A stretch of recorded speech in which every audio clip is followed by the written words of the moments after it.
जिनाजिन बाबा जोतनाथ मंदिर डच्छल मेहंडर में 7 रोज़ा भगवत गीता आज आखिरी दिन के साथ हुआ इख्तिताम पजीर।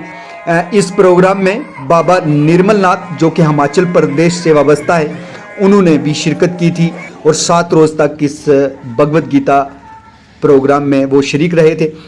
आज इस प्रोग्राम में DDC headquarter member engineer Wajid Bashir, DDC Mankot Chaudhary Imran Zafar और DDC vice chairperson Ashfaq Chaudhary ने भी शिरकत की। मुस्लिम भाईचारे की मिसाल है वो कायम की और ये साबित किया कि मेहंडर के अंदर ये जो पुरानी रवायत है हिंदू मुसलमान भाईचारा वो जो सदियों से चला आ रहा है वो आज भी कायम है।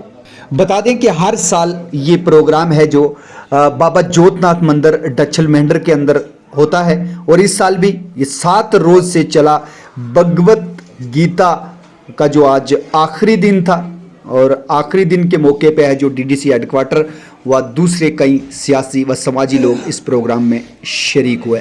आइए सुनते हैं कि इस मौके पे डीडीसी मेहंडर और दूसरे लोगों ने क्या कहा। बहुत शुक्रिया कोहली साहब आपका। आज हम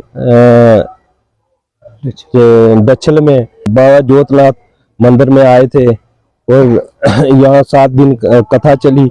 आज यहाँ जग था 8वें दिन और हर साल यहाँ पे जग मनाया जाता है और यहाँ बाबा जो निर्मल नाथ जी आए थे, उन्होंने मुझे सम्मानित किया और आशीर्वाद भी दिया। और मेरी ये तमाम मेंढर के किता पीर पंजाल के आवाम से अपील रहेगी कि हमारा भाईचारा ऐसे ही कायम है। हिंदू मुसलमान का हमारे भाईचारा तहसील मेंढर में एक मिसाल कायम की गई है।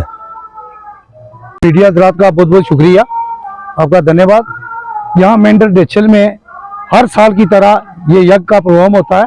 बाबा जी आते हैं दिल्ली से और ये बाबा जोतनाथ जी का मंदिर है तो हर साल आते हैं। हमारे डीडीसी टिक्कू साहब आए थे, इन्होंने बड़ा अच्छा मैसेज दिया है, हिंदू मुस्लिम का एकता का मैसेज दिया है।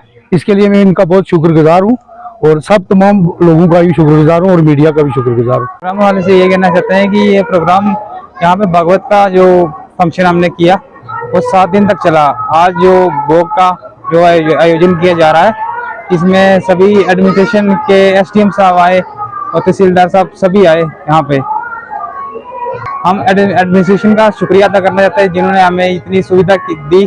सिक्योरिटी के विषय में हमने एसडीएम साहब से बात की थी, एसडीपी साहब से बात की थी, उनका शुक्रिया अदा करना चाहते हैं जिन्होंने हमें इतनी सुविधा दी।